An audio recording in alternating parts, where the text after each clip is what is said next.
I want you to imagine a scene. It's, I don't know, a Tuesday night, maybe 7:30, Okay. and the kitchen light is just a little too harsh. You're sitting across from your partner at the dinner table, and you've had one of those days, you know, the kind where you just feel bruised by the world. I know that feeling. You're feeling heavy, a little disconnected, and you decide to reach out. You start talking about this weird sinking feeling you've had all day, something vulnerable. You're looking for a lifeline. Yeah. And they look up from their plate, pause for a beat, and they say, "Did you remember to call the plumber about the leak under the sink?" Ouch. Wow. I could just feel the temperature in the room drop hearing that. Right. It's physical. The air just goes right out of the room. It feels cold. It feels like a rejection, like they're looking right through you. Absolutely. But, and here's the twist we're exploring today. In their head, asking about the plumber is the act of care. They aren't ignoring you. No, not at all. They're thinking, I want to make sure the house is safe for you. I want to take a burden off your plate so you don't have to worry. So it's two people looking at the exact same moment, occupying the exact same space. But seeing two completely different realities. Yeah.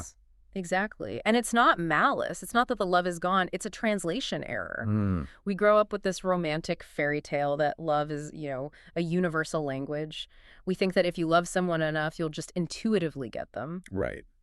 But the more we look at the psychology of connection, the more it looks like we're all speaking these distinct, often contradictory dialects. It really is a Tower of Babel situation in most relationships. Totally. We're broadcasting on FM, and our partners are tuned to AM. And that's what we are unpacking today. We're calling it the architecture of affection. We are doing a deep dive into how personality, the actual, you know, wiring of your brain, shapes the way you process emotion, how you express care, and crucially, how you fight. And to do that, we're dusting off a tool that I think gets a bad rap sometimes. Yeah, it really does. The Myers-Briggs Type Indicator, or MBTI.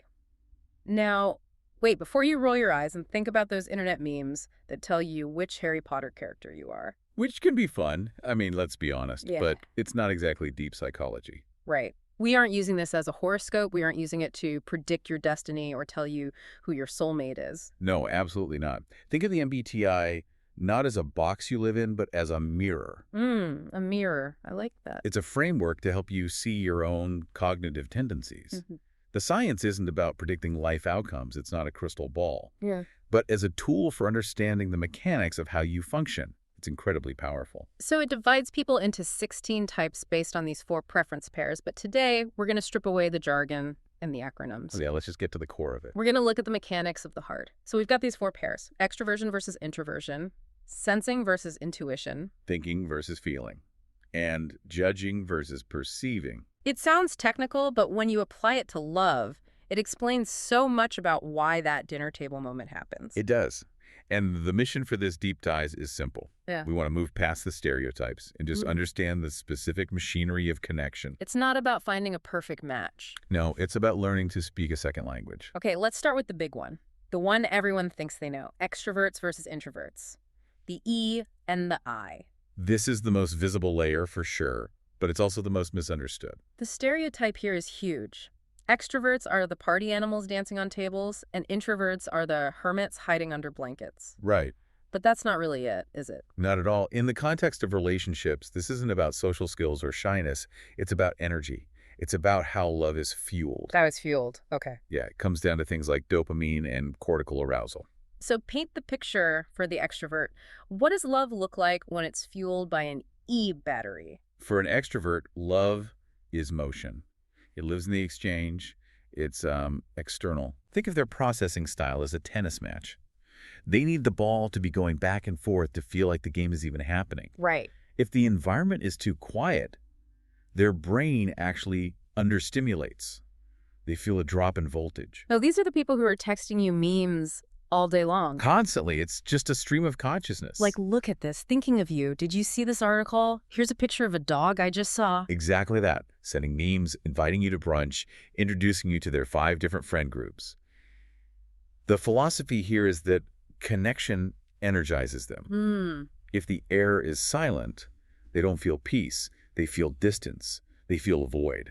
To an extrovert, involving you in the noise of their life is the intimacy. So they're saying, I want you in my world, in all its chaos and color. That's it. I have a friend exactly like this. If she doesn't tell me every single detail of her day, she feels like we haven't actually hung out. Right. But then flip the coin, you've got the introvert. And I think this is where the translation error gets really loud. Oh, yeah. The introvert's love style is almost the inverse. It's not about motion. It's about stillness. Stillness. It's about presence and the economy of energy. So love as a statue. In a way, yes. A beautiful, enduring statue. Think about the introvert partner who remembers exactly how you take your coffee. Mm-hmm. They don't make a big show of it. They just put the mug down next to you. Mm-hmm. Or the partner who is perfectly happy just sitting on the couch while you read a book. They aren't talking. They aren't doing anything. But in their head, they're screaming, I love you. Precisely. Yeah. You have to understand that for an introvert, solitude is their most precious resource. It's how they survive. Okay. So if they're willing to share their solitude with you, that is the highest compliment they can give. Wow. They don't need to fill the air to feel close.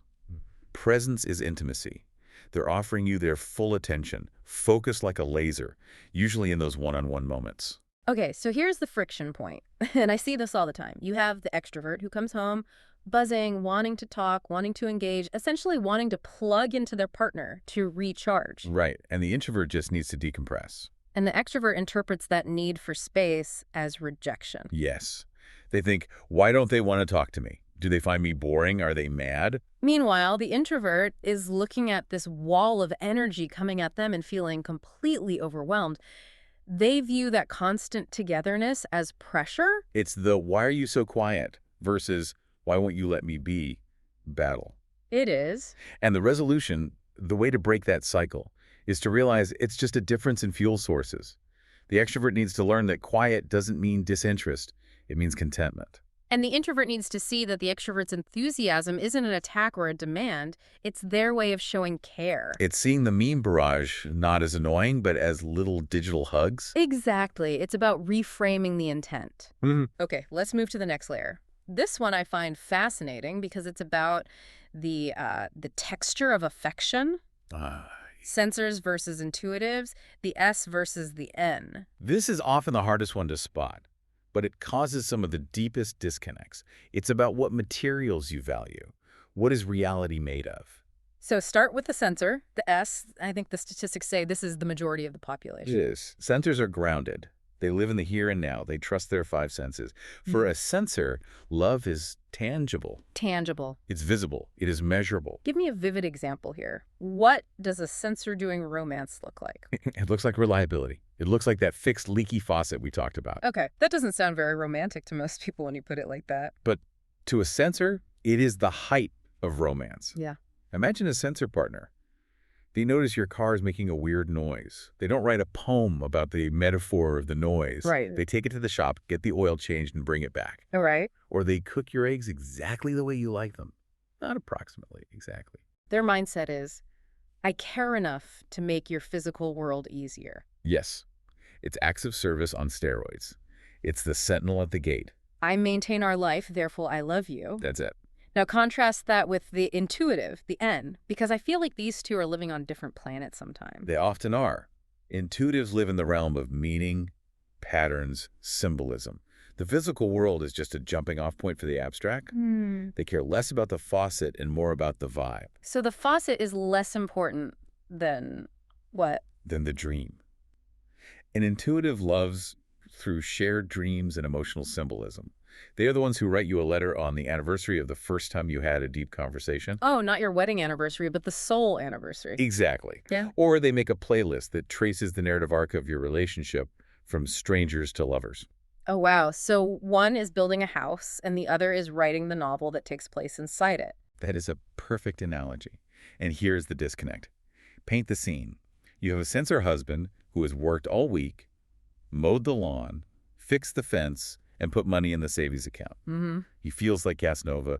He has provided safety and order. Right. He's crushing it by his metrics. And then you have the intuitive wife who looks at all that and says, but you never dream with me anymore. Where is the magic? Where is the deep conversation? And he's sitting there thinking, I just fixed the fence. The fence is real. The magic is not real. Exactly. The sensor asks, why isn't my help enough? And the intuitive asks, why does this not feel special anymore? The sensor offers steady reliability, but the intuitive is starving for spontaneous magic. That is tragic if they don't understand it. It really is two people staring at the same life and seeing totally different values. It's like one is paying in gold bars and the other is paying in cryptocurrency, and they both think the other is broke. That's it. But when they get it, it's powerful. The sensor grounds the intuitive so they don't float away into the ether, and the intuitive brings color and depth to the sensor's world. I like that. Okay, let's get into the danger zone. Oh, The conflict zone. Thinkers versus feelers. The T and the F. the head versus the heart. Now, we have to be careful here, right? Because the stereotype is that thinkers are robots and feelers are hysterical. Yes, let's avoid that completely. It's not about being smart versus being emotional. Everyone has emotions and everyone thinks. This is about how you make decisions and, crucially, how you resolve conflict. Right. It's about your first step. You step back to analyze, or do you step into empathize? So let's go back to that bad day at work scenario. You come home, you're upset. How does the thinker handle this? For a thinker, love looks like competence. It looks like solutions. If you are sad, they view that sadness as a problem to be solved. They decatch to get a clear view. They analyze the data. Okay, your boss said X. That implies Y. Here is a 3-step strategic plan to fix this situation tomorrow. Let me take care of that. Yes. Their language of love is, I will protect you with my logic. I will build a strategy so you don't have to hurt. They're trying to be objective because they believe objectivity is fair and fairness is love. Right, which sounds great on paper, but if you're the feeler in that situation, Oh, it feels cold. it feels cold, it Okay. feels dismissive, because the feeler's method is empathy first. They prioritize the human value over the logical solution. They want the hug. They want the, oh my God, that sucks. I'm so sorry. Exactly. They want validation. They want to create a shared emotional space. The feeler is saying, I am here with you in the pain. They aren't trying to fix it yet. They're trying to feel it with you. Connection before solution. And there is the dance. The thinker feels stuck because they offer a solution and the feeler says, you're not listening. And the thinker's like, I am listening. I just gave you the answer. And the feeler feels unseen because the thinker jumped over the emotion to get to the fix. The goal here is reason meeting emotion. So the thinker needs to learn to pause, offer the hug, and say, that must be hard. Before bringing out the whiteboard. And a feeler needs to recognize that the thinker's 3-step plan isn't a dismissal. It's their way of trying to save you. It's a tactical care package. It's so interesting how all of these come back to intent. We assume the intent is bad, but usually the intent is pure love, just wrapped in a weird package. It's like the core of it. We are judging the package, not the gift inside. All right, last pair. And this one is about rhythm. Judgers versus perceivers, J versus P. This is the structure versus openness debate. Or the itinerary versus the, let's see where the road takes us. I feel this one in my bones. So the judger, this isn't about being judgmental, right? They aren't sitting there judging you. No, that's just a naming convention. Judging in MBTI just means you prefer closure. You like things decided. You like structure. You're task-oriented. So the judger's love language is a Google Calendar. Honestly, yes. For a judger, love is expressed through order and reliability. They plan the trip 6 months in advance. They remember the anniversary. They make sure the bills are paid on time. Dinner's on the table at 6:00 p.m. The vibe is, you can count on me. I will create a stable platform for our life. That is their gift. They ward off chaos. They manage anxiety by controlling the environment. And then you have the perceiver, the P, who I assume is allergic to the calendar. To a degree, perceivers value openness. They want to keep their options open. Their love is expressed through spontaneity, play, and curiosity. So they manage anxiety by adapting to the environment, not controlling it. That's it. Give me the cinematic moment for the perceiver. It's 10 p.m. on a Tuesday. The perceiver looks at you and says, let's go get milkshakes. Or let's drive to the beach right now. They're the ones dancing in the kitchen while cooking, ignoring the recipe. Right. They change plans on a whim to chase joy. Their vibe is, let's make this moment unforgettable. But you can see the crash coming. Oh, absolutely. The judger's having a panic attack because the milkshakes weren't on the schedule, and the perceiver feels like they're in a prison. The judger feels unloved because the perceiver is late or changes plans, which feels like disrespect. And the perceiver feels unloved because the judger is constantly nagging them or killing the vibe with logistics. But the truth is, you need the balance. You need the anchor and the sail. Beautifully put. The anchor and the sail. The judger is the anchor that prevents the boat from drifting away into chaos. The perceiver is the sail that ensures the boat actually goes somewhere interesting. If you have two judgers, life becomes a rigid checklist.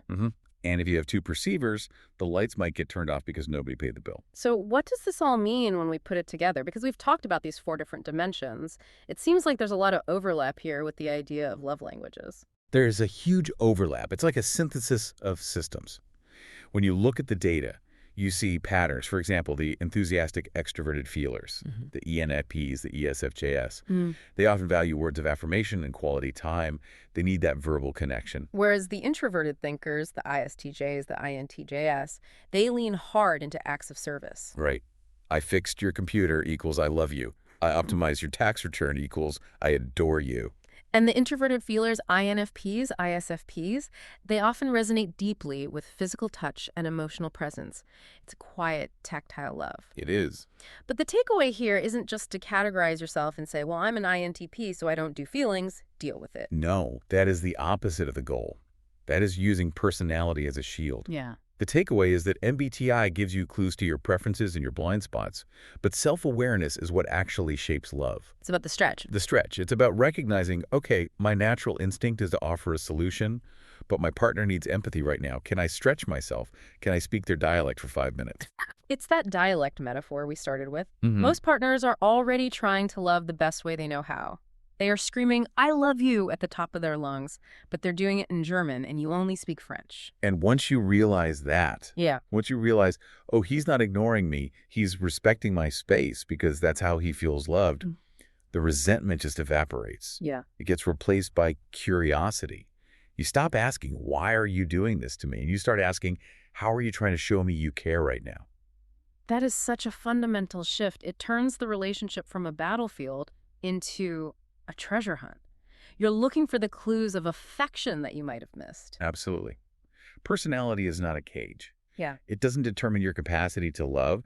It just colors the expression of it. It's the stained glass window the light shines through. The light is the same, but the pattern on the floor is different. I love that image. And really, the most romantic thing you can do isn't necessarily flowers or chocolates. It's the effort of translation. It's saying, I know this isn't my native language, but I'm going to try to speak yours because I want you to feel understood. That's it. So, as we wrap this deep dive up, we want to leave you with a thought, a bit of a meditation for your own relationships. We spend so much time wishing our partners were more like us. We want them to react how we react, to care how we care. But there is a hidden richness in the difference. So here is the question. If you stopped listening for your own language of love, if you turned off the receiver that is tuned to your frequency, what messages might you hear that you've been missing all along? Is the fixed faucet a sonnet? Is the silence a warm embrace? Is the sudden change of plans an invitation to joy? The love might already be there, piling up all around you. You just need to learn how to read it. Exactly. That's it for this deep dive. Go translate some love today. We'll see you next time.